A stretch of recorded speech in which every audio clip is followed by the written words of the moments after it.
सदा सत्स्वरूपं चिदानन्दकन्दं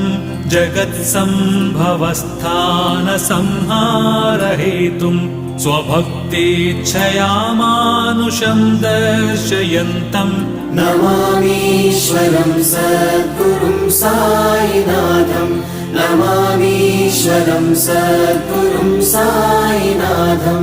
भवद्ध्वान्तविध्वंसमार्ताण्डमीड्यं मनोवागतीतं